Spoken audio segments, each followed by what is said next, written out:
오늘 읽은 본문의 말씀을 중심으로 해서 마르다에게 필요한 것이라는 제목으로 하나님의 말씀 앞에 함께 서기를 소원합니다. 어떤 분이 보내어주신 글 중에 이런 글이 있었습니다. 허구한 날 술만 마시고 욕먹을 집만 골라 하는 청년이 있었다고 합니다. 누구를 만나든지 장난만 치고 함부로 말을 하고 도움이 될 만한 진지한 말은 그냥 웃어 넘기기 일쑤였다고 합니다. 이러다 보니까 교회를 오긴 오는데 교회 안에서도 대부분의 성도들이 마주해주고 상대해주지를 않고 마주하기를 꺼려했다고 합니다. 다들 사람 되게 틀렸다 그렇게 부정하는 이 청년을 하루는 목사님이 불러서 조심스럽게 대화를 하기 시작하셨다고 합니다. 인생에 대해서 삶에 대해서 진지하게 이야기를 나누면서 분위기가 좀 됐다라고 생각하신 목사님이 청년에게 진심으로 안타까운 심정을 전달했다고 합니다. 나는 우리가 천국에서 서로 만나지 못하게 될까봐 몹시 두렵다네. 이 목사님의 진지한 표정과 말씀을 듣자 이 청년도 생전 처음 좀 진지해진 표정으로 목사님을 대했다고 합니다. 그리고 정말로 진심 어린 목소리로 목사님을 걱정스럽게 바라보며 이렇게 이야기했다고 합니다. 목사님 도대체 무슨 짓을 저지르셨기에 그러세요? 혹 제가 도울 일이 있을까요? 이 글을 주신 분은 다음과 같이 덧붙였다고 합니다. 아무리 못된 사람도 자신이 못된 사람이라는 것을 인식하지는 못합니다. 오히려 주변 사람들이 더 나쁘다고 생각을 합니다.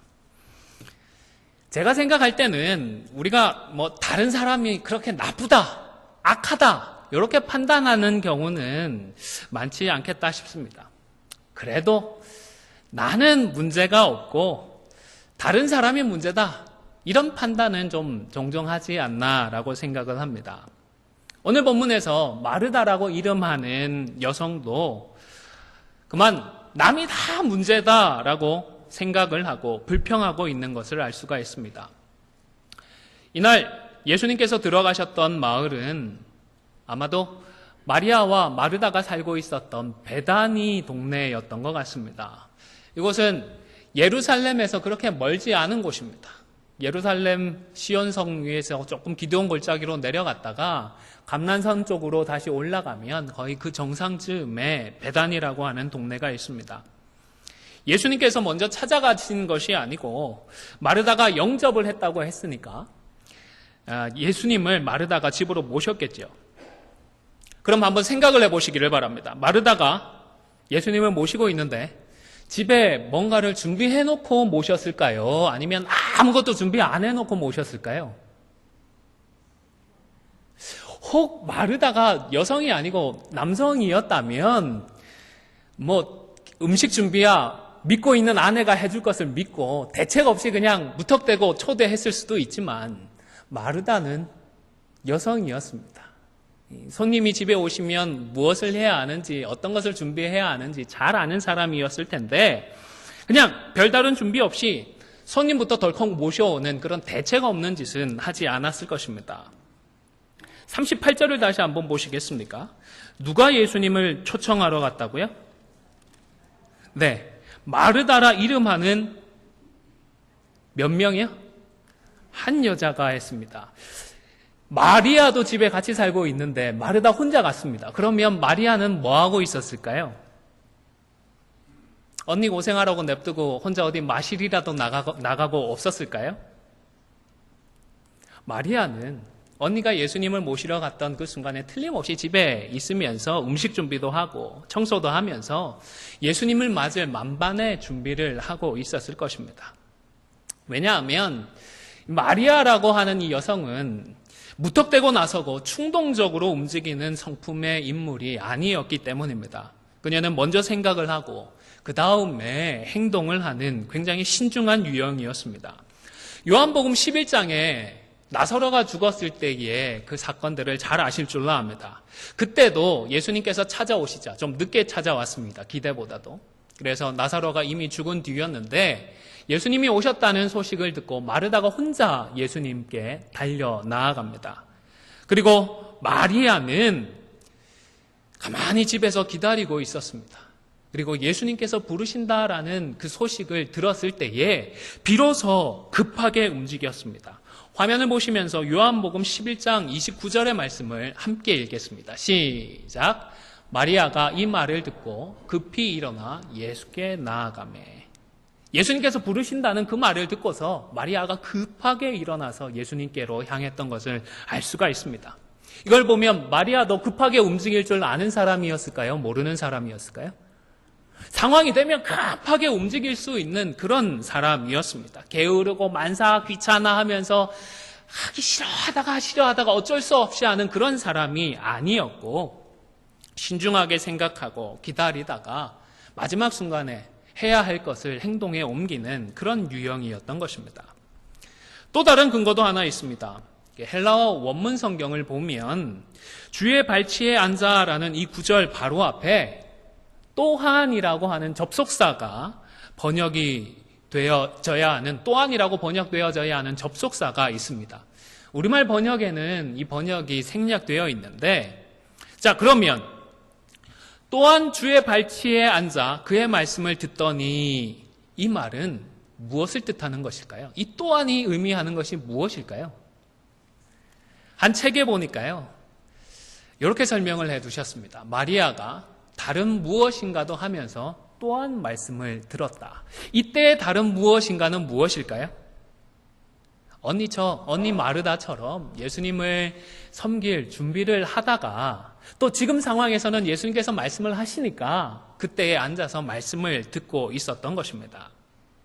이러한 이유로 지금의 상황은 음식 준비 같은 것들은 미리 거의 다 해놓고 이제 상황이 되면 시간이 되면 준비해놓은 음식만 내놓으면 되는 그런 정도의 상황이었던 것입니다. 이때 마르다는 여전히 자신이 해야 할 일에 너무 몰두해 있었고 마리아는 그것도 생각을 했지만 예수님이 말씀을 하고 계시니까 예수님의 발 앞에 앉아서 말씀을 경청하고 있었던 것입니다. 음식이야 이제 준비가 다 되었으니 예수님 드실 순간이 되면 내어오면 되었던 것입니다. 자, 그런데요, 여러분. 마르다와 마리아는 예수님을 왜 집으로 모셨을까요? 왜 모셨을까요? 정말로 딱 한 끼 식사 대접만 하고 끝내려고 했던 것일까요? 여러분의 경우는 어떠세요? 집에 손님을 초대하는 경우에 왜 초대하시죠?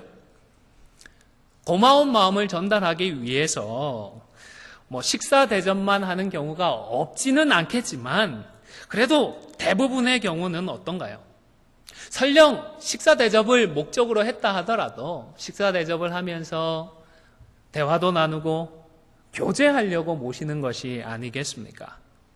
식사 오시면 식사 딱 내어놓고 식사 끝나면 끝 하고 빠이빠이 하고 헤어지는 경우가 거의 없지 않나 싶습니다. 그렇죠?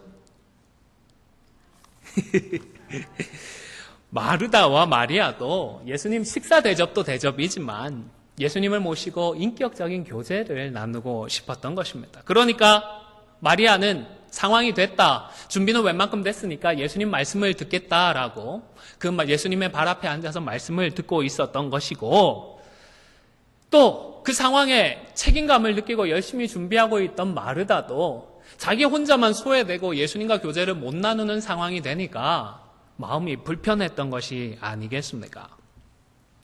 그런데 여기서의 진짜 문제는요. 이때 마르다가 보여주었던 태도입니다. 마르다의 태도가 어떠하죠? 다른 사람들을 향한 그녀의 태도를 보면 뾰족한 가시들이 솟아 있다는 것을 느끼실 것입니다. 마리아가 좋아서 선택한 것까지 기어코 뺏어버리고 싶어하는 그런 인상이 느껴집니다. 여기서 그친 것이 아니었습니다. 누구에게까지 불평을 표현하죠? 예수님에게까지 불만이 생기고 불평거리가 생겼습니다. 자기가 열심히 준비를 했습니다. 지금도 땀을 삐질삐질 흘려가면서 뭔가 대접해 드리려고 완벽하게 하려고 애쓰고 노력하고 있는데 그 순간에 딴짓하고 있는 마리아에게 정신 좀 차리고 가서 언니 좀 도와줘라 이런 말씀 해주시면 좋을 것 같은데 그런 얘기도 하지 않고 여전히 마리아를 대하시면서 말씀만 해주시는 예수님께 예수님 지금 뭐 하시는 것입니까? 불평하고 원망하는 그런 마음이 생겼던 것입니다. 40절을 보시겠습니까? 나 혼자 이렇게 두는 것을 생각하지 아니하시나이까? 마리아를 향한 얘기인가요? 아닙니다. 예수님한테 서운한 겁니다. 예수님께 불평을 하고 있는 것입니다. 그리고 예수님이 이렇게 마음이 상해 있는 마르다에게 대답을 해 주셨는데 그 대답을 보면 마르다가 기대했을 만한 대답인가요? 전혀 아닙니다. 오히려 마리아는 잘하고 있고 그래서 그녀가 선택한 대로 말씀을 계속 들을 것이라며 언뜻 납득하기 힘든 말씀을 하셨던 것입니다. 이 말씀에 대해서 오해가 없으셨으면 좋겠습니다. 지금 예수님은 봉사와 말씀 이 둘 중에서 하나만 선택하면 된다, 양자택일하면 된다 그런 말씀을 하시는 것이 아닙니다. 마르다의 질문에 대해서 대답을 해주신 게 아니라 이것을 통하여서 마르다가 지금 잘못되어 있는 것들, 지금 마르다가 바꾸어야 할 그 내용에 대해서 마르다에게 교훈을 주고 계시는 것입니다. 마리아도 잘했다라는 것이 결코 아닙니다. 언니가 분주한 것을 헤아리고 좀 배려하고 덕이 되도록 먼저 주방에 가서 같이 음식도 나누고 뭘 언니라도 데리고 와서 같이 말씀을 듣던지 했으면 더 좋았을 것입니다. 그러나 아무리 이런 아쉬움이 있다고 하더라도 지금 마르다가 마리아와 그리고 예수님에게까지 보여주고 있는 부정적이고 독이 잔뜩 올라있는 듯한 이런 태도는 결코 하나님의 뜻을 이룰 수가 없는 것입니다. 대접을 하는 것도 대접을 위해서 준비하는 일은 참 귀한 일입니다. 잘하는 것입니다. 말씀을 듣는 것은 또 어떻습니까? 이것 역시도 참 귀한 일이고 중요한 일입니다. 내가 맞고 내가 잘하고 있기 때문에 반드시 상대방이 잘못되었고 틀렸다라고 정죄하고 욕할 이유가 없는 것입니다. 화를 내고 성질을 내는 것은 명백히 육체의 일인 것입니다. 갈라디아서 5장 19절에서 20절까지의 말씀을 화면을 보면서 같이 읽도록 하겠습니다. 시작. 육체의 일은 분명하니 곧 음행과 더러운 것과 호색과 이런 것만 있는 게 아니고요. 20절을 보시기를 바랍니다. 시작. 우상 숭배와 주술과 원수 맺는 것과 분쟁과 시기와 분냄과 당 짓는 것과 분열함과 이단과 무슨 이유에서든 내가 성질내고요, 분내고 하는 이 일도 하나님이 싫어하시는, 그래서 우리가 회개하고 반복하지 않도록 애써야 하는 육체의 일인 것입니다. 여러분, 인생에서도 그렇고 신앙생활에 있어서도 그렇고 다 마찬가지입니다. 나도 옳고 상대방이 옳은 경우도 얼마든지 많이 있습니다. 물론 반대로 다 틀린 경우도 있습니다.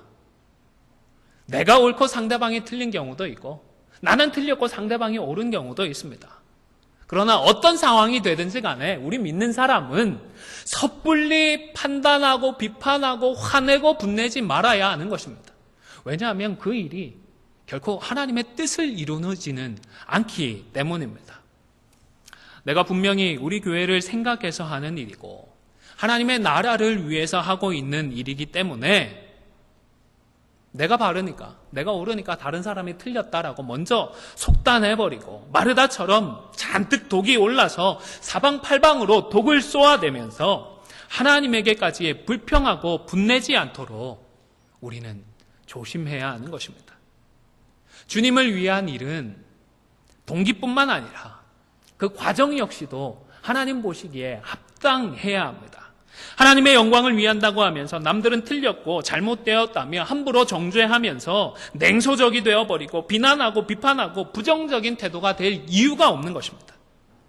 설령 내가 옳고 남이 틀렸다고 하더라도 손쉽게 비판하고 비난하는 것이 아니라 오히려 불쌍히 여겨주십시오. 긍휼히 여겨주십시오. 사랑으로 대해주십시오. 은혜로 대해주십시오. 그것이 하나님의 방법이기 때문입니다. 그것이 하나님의 뜻이기 때문입니다. 두 번째로 우리가 소망해야 할 가장 좋은 것은 나의 일이 아니라 인격적인 교제라는 사실을 기억해야 하겠습니다. 우리 하나님, 우리가 무엇을 해드려야 기뻐하실까요? 우리 하나님께 어떤 열매를 가지고 드려야 하나님께서 기뻐하실까요?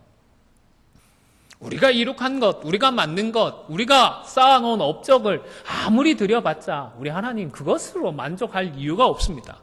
왜냐하면 이 모든 것을 만드신 분이 우리 하나님이시기 때문입니다. 우리가 뭘 해드려도 우리 하나님이 하실 수 있는 것에, 하나님께서 만드시는 것에 비할 수가 없는 것입니다. 하나님은 세상의 주인이시고 세상을 만드신 분이십니다. 하나님은 뭔가 우리에게 받기 위하여 우리를 구원하신 것이 아니라 우리를 자녀 삼으시고 우리와 교제하기 위하여서 하나님은 우리를 택하시고 불러주셨습니다. 우리를 사랑하시기 때문입니다. 오늘 본문에서도 예수님은 무엇보다 마리아가 말씀으로 예수님과 교제하는 이것만큼은 꼭 지켜주고자 하셨습니다.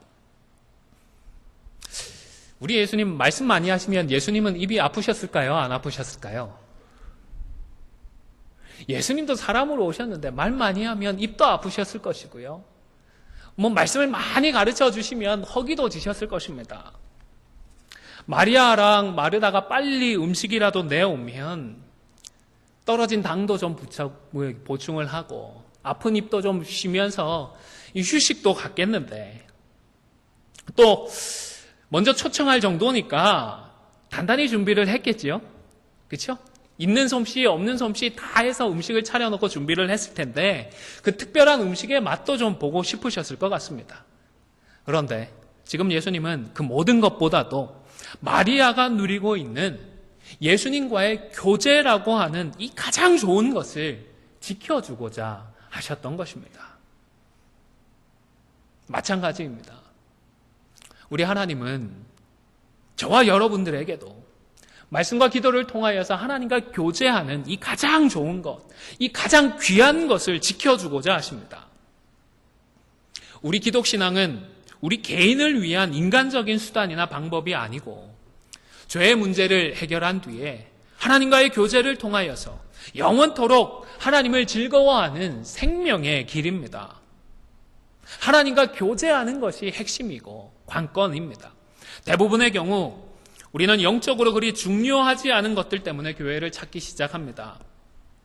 마음의 위로를 좀 받아볼까 해서 교회를 찾기 시작하는 분도 있고 이민 생활을 하고 힘든 그 상황들 가운데서 좀 위로도 받고 격려를 받기 위하여서 교회를 찾기도 합니다. 하나님의 축복이 간절히 필요로 해서 교회를 찾기도 하고 또 부모님이 태어나 보니까 부모님이 예수 믿는 사람이라서 어쩔 수 없이 교회에 출석하는 분들도 있습니다. 또 심지어 교회를 비웃고 조롱하기 위해서 혹은 교회를 무너뜨리기 위해서 교회를 찾는 분도 있을 것입니다. 그런데 그 출발이야 어떠했든지 간에 우리가 지난주 골로새서에서 확인을 했듯이 택한 자들에게는 무엇이 있죠? 하나님의 정해놓은 때가 있습니다. 하나님의 때가 있습니다. 하나님의 주권적인 은혜가 있는데 이때에 택함을 받은 자들은 복음을 접하고 하나님을 만나게 됩니다. 물론 이러한 회심과 중생의 그런 체험들은 사람마다 똑같지는 않습니다. 차이가 있습니다. 사도 바울은 어떤 경험을 했죠? 굉장히 극적인 경험을 했습니다. 누가 봐도 회심의 체험을 했다 싶을 정도로 극적인 회심을 경험했습니다. 그런데 대조적인 경우도 있습니다. 여러분 혹시 아주 성경에 나타난 훌륭한 사역자 중에 디모데라고 있는데 디모데가 어떤 회심의 체험을 했는지 아십니까? 디모데는 그렇게 극적인 회심을 경험하지는 않았습니다. 왜냐하면 외할머니 때로부터 어머니로 정말로 귀한 믿음의 가정에서 태어나서 이미 신앙생활에 영적인 유산에 깊이 지내면서 많은 것들을 배워왔기 때문입니다. 회심을 경험했다 하더라도 그 삶을 보면 그 전과 후가 별로 차이가 나지 않는 그런 경우였던 것입니다. 그런데 어떤 경우이든 간에 사람이 먼저 하나님을 찾지는 않습니다. 하나님께서 먼저 사람을 찾아와 주시고 은혜를 주셨습니다. 브니엘에서 야곱을 생각해 보시기를 바랍니다. 야곱에게도 하나님께서 먼저 찾아와 주셨습니다. 그런데 이때 야곱이 무엇을 하고 있었죠? 야곱은 자기 문제에 깊이 빠져 있었습니다. 과거 자신에게 영적인 축복들을 다 빼앗긴 그 형 에서가 자신을 죽이려고 달려오고 있었기 때문입니다. 생명이 달려있는 문제였습니다. 생존의 문제였습니다. 정말로 중요한 그런 순간이었습니다. 그래서 그는 형의 환심을 얻기 위해서 엄청난 예물들을 준비했습니다. 창세기 32장에 보면 그 예물의 종류와 숫자가 등장을 하더라고요. 화면을 보시겠습니까?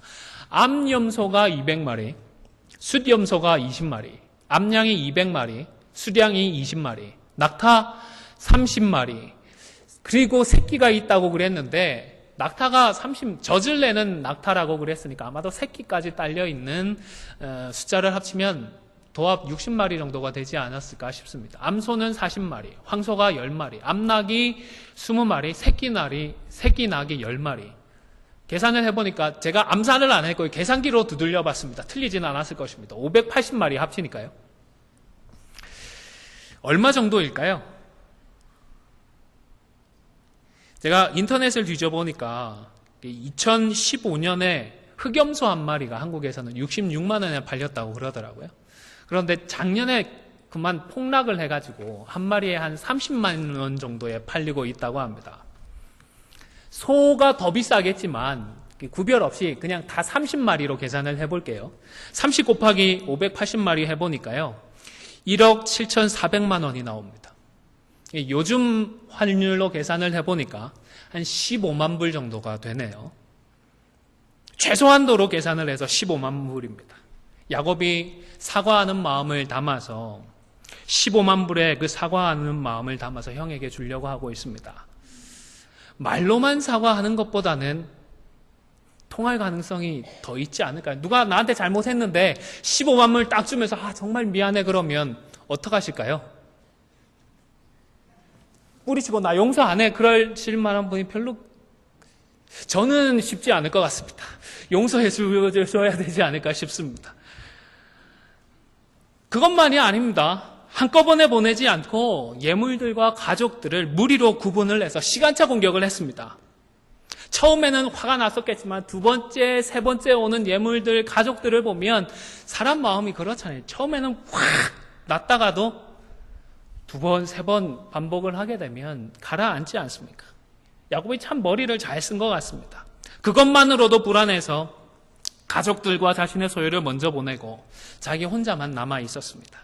지금 야곱은 자신의 가장 중요한 문제를 해결하기 위하여서 시간과 열정과 자신이 가진 모든 것을 다 쏟아붓고 있었던 것입니다. 그런데 정작 하나님이 생각하시는 야곱의 중요한 문제는 이것이 아니었습니다. 물론 그날 찾아와 주셨습니다. 그런데 찾아와 주셔서 하나님께서 무엇을 하셨죠? 야곱의 그 급하는 죄송합니다. 그 머시기 줄 땡기는 그런 상황을 아시는지 모르시는지 밤새도록 야곱이랑 뭐 하셨죠? 씨름을 하셨습니다. 뭐 좋게 말해서 스포츠를 했다고 하시면 되겠는데 에서의 마음을 어떻게 해야 누그러뜨릴 수 있는지 어떻게 해야 야곱이 안전해질 수 있는지 그런 부분에 대해서는 전혀 말씀하지 않으셨습니다. 자다가 봉창 두드린다고 씨름이 웬 씨름입니까? 밤새도록 씨름을 했습니다.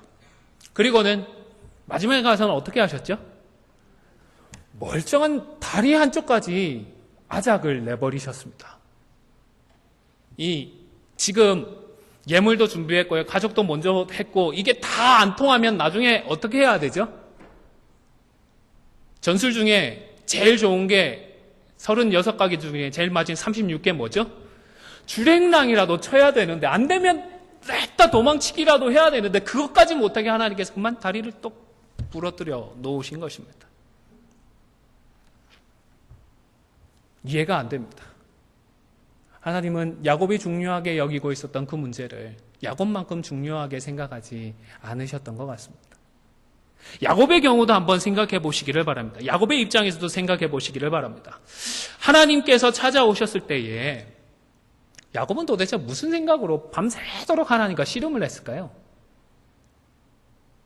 형이 점점 가까이 오고 있습니다. 내가 죽을지 모를 순간이 점점 찾아오고 있는데, 가까이 오고 있는데, 그냥 적당히 좀 씨름하다가 졌다 하고 보내주지, 뭘 그걸 또 기어코 이기겠다고, 왜 밤을 새워가면서까지 그분을 붙들고 있었던 것일까요? 막상 하나님을 만나게 되니까, 야곱은 자신이 가장 중요하다고 생각했던 그 문제까지도 다 잊어버리게 되었던 것 같습니다. 분명 형 에서의 문제 때문에 혼자 남아서 밤늦게까지 고민을 하고 고심을 하고 있는데 하나님을 만나니까 다 잊어버리고 하나님과 밤새도록 씨름하는 그 일만을 몰두하게 되었던 것입니다. 처음부터는 분명히 아니었을 것입니다. 그래도 어느 순간부터는 이분이 하나님이라는 사실을 깨달았던 것 같습니다. 왜냐하면 떠나려고 할 때에 무엇을 부탁했죠? 축복을 부탁했기 때문입니다. 축복해주지 않으면 절대로 보내어줄 수 없다며 결사적으로 메어들렸던 것입니다. 사람을 축복해주시는 하나님이라는 사실을 어느 순간에는 깨달았던 것입니다. 로이드 존스 목사님의 책에 이와 관련해서 이런 구절이 있었습니다. 함께 읽어보겠습니다. 시작. 인간의 진짜 문제는 하나님과 어떤 관계에 있느냐입니다. 야곱이 브니엘에서 가장 처음 발견한 것은 바로 자신의 진짜 문제였습니다. 정중하게 말하자면 문제는 에서가 아니라 바로 하나님이었습니다. 야곱의 주요 관심사는 내가 어떻게 하면 형의 마음을 누그러뜨릴 수 있을까였습니다. 그런데 하나님은 다르게 말씀하셨습니다. 사랑하는 야곱아, 내게 필요한 건 에서와 화해하는 것이 아니라 나와 화해하는 것이다. 로이드 목사님의 이러한 설명에 저도 10분 동의를 합니다. 야곱은 진짜 문제가 에서가 아니고 하나님이라는 것을, 하나님과의 관계라는 것을 그날 깨달았던 것입니다. 에서와 만나서 설령 내가 맞아 죽는 일이 있더라도 그것보다는 이제는 이 하나님과의 관계, 하나님과의 축복된 관계를 회복하는 것이 절대적으로 중요하다라는 사실을 깨닫고 행동으로 고백을 했던 것입니다. 이처럼 하나님께서 먼저 찾아와 주셔서 은혜를 주시니까 우리 인생에 있어서 가장 중요한 것은 하나님과의 관계다라는 사실을 깨닫게 되는 것입니다. 여러분, 지금 여러분이 가장 중요하다라고 생각하는 여러분의 에서는 무엇입니까? 또 마르다처럼 복음을 듣는 것보다 더 중요하게 여기고 마음이 나뉘어지는 것은 무엇입니까? 또 다른 사람이 참 문제다라고 느끼는 그것은 무엇입니까? 사랑하는 성도 여러분, 저와 여러분에게 가장 중요한 것은 결코 그런 것들이 아닙니다. 에서가 문제가 아니고 식사 대접이 문제가 아닙니다. 하나님과의 관계이고 말씀과 기도를 통하여서 하나님과 교제를 이어가는 이것이 문제인 것입니다. 날마다 하나님과 교제를 해야 합니다. 교제를 통하여서 우리 하나님을 닮아가야 합니다. 우리 교회의 문제들에 대해서도 아마 다들 나름대로 고민들을 하고 계실 것이고 해결책들을 찾고 계실 줄로 압니다. 그런데 그런 문제들보다 더 중요하고 가장 핵심적이고 절대적인 문제는 우리가 하나님과 교제를 제대로 하고 있느냐, 그 교제를 누리고 있느냐 하는 이것이 핵심입니다. 물론 하나님은 영이시라서 우리는 하나님을 볼 수가 없습니다. 볼 수 없으니까 어떻게 교제를 하냐 싶으실 수도 있겠습니다. 그래서 하나님은 우리에게 무엇을 주셨죠? 말씀과 기도를 주셨습니다. 하나님이 영이시라서 어떤 경우에는 우리 눈에 보이게 나타나 주시기도 하십니다. 그런데 우리 안에 여전히 죄의 문제가 있기 때문에 하나님의 영광을 경험하면 감사하고 기뻐하기보다 무엇을 느끼죠? 두려움을 느낍니다. 무서움을 느낍니다. 진실한 교제를 누리기가 쉽지 않습니다. 그래서 하나님은 직접 나타나 주시기보다는 말씀과 교제를 통하여서 인격적으로 교제할 수 있게 해주시는 것입니다. 직접 만나서 교제해야 하는 것만이 진짜 교제가 아니잖아요. 요즘 한국의 동창들하고 교제하시죠? 어떻게 교제하시죠? 카톡들 주로 쓰시는 것 같더라고요. 그건 교제인가요? 교제 아닌가요? 교제 맞지 않습니까? 만나지는 못하지만 그런 매개체를 통하여서 얼마든지 교제를 할 수가 있는 것입니다. 글로 편지나 이메일을 써서 주고받으면서도 교제를 합니다. 글로 쓰여진 성경을 통하여서 우리는 하나님과 교제를 할 수가 있는 것입니다. 사실 카톡도 따지고 보면 이모티콘도 있습니다. 스마일도 있고 눈물 뚝뚝뚝도 있지만 주로 글로 연락을 주고받지 않습니까? 그런데 이때 관건은 무엇이겠습니까? 쓰여진 글이 있고 글이라고 하는 매개체가 있다고 하더라도 우리가 그것을 어떻게 대하느냐, 나의 태도가 관건입니다. 우리의 태도가 관건입니다. 여러분 혹시 누군가의 연애편지를 읽어보신 적이 있으신가요? 연애편지, 다른 사람의 연애편지 읽을 때에 어떤 느낌이 드셨습니까? 제가 여러분의 마음속에 들어가지는 못했지만 아마 이런 기분이었을 것 같습니다. 에이구, 유치하게 놀고 자빠졌네. 내가 사랑하는 사람과 주고받는 얘기가 아니니까 유치하고 아유 무슨 이런 말까지 할까 싶은 생각이 들 것 같습니다. 그런데 막상 내가 사랑하는 사람이 쓴 편지라면 다릅니다. 그렇죠? 그 글을 대하는 나의 태도에 따라서 그 글이 어떤 의미로 다가와지는지 달라지는 것입니다. 우리 어르신들, 손주, 손녀들 자랑이 대단하실 텐데요. 물론 모든 어린아이들이 다 귀엽고 사랑스럽습니다. 얼마나 귀엽습니까 보면. 어설프게 해도 너무너무 좋습니다. 그런데 유독 내 손주, 내 손녀들이 하는 것은 다르죠. 다르게 느껴지시죠? 정말 대단한 것 같습니다. 잘하는 것 같습니다. 우리 손주들은 천재들인 것 같지 않습니까? 다 귀엽지만 그 아이들을 대하는 나의 태도에 따라서 달라지는 것입니다. 중요한 것은 나의 태도이고 나와의 인격적인 관계인 것입니다. 여러분, 하나님은 언제나 변함이 없으십니다. 언제나 우리와 함께 하십니다. 문제는 하나님을 향한 나의 태도이고 우리의 태도입니다. 말씀을 대하고 기도를 대하는 우리의 태도인 것입니다. 내게 주시는 하나님의 말씀으로 받게 되어지면 그 말씀 때문에 행복하고 기뻐합니다. 우리의 생이 달라집니다. 또 하나님께서 다 듣고 계시니까 합력해서 선을 이루어 주실 것을 아니까 믿고 기도하면 다르지요. 우리의 태도로 하나님과의 교제가 좌우가 되는 것입니다. 왜냐하면 우리 하나님 쪽에서는 언제나 변함이 없으시기 때문입니다. 아무쪼록 오늘 본문의 마리아처럼 하나님과 교제하는 가장 좋은 편을 택하고 우리의 중심을 바로잡아서 그것을 빼앗기지 않고 계속해서 누리며 살아갈 수 있는 저와 여러분이 다 되시기를 주님의 이름으로 간절히 축원을 드립니다. 기도하겠습니다. 참 좋으신 하나님 감사합니다. 우리의 인생에도 마르다처럼 주님을 대접하는 그 일 때문에 혹 하나님과 교제하는 것을 놓치고 있지는 않은지 점검을 합니다.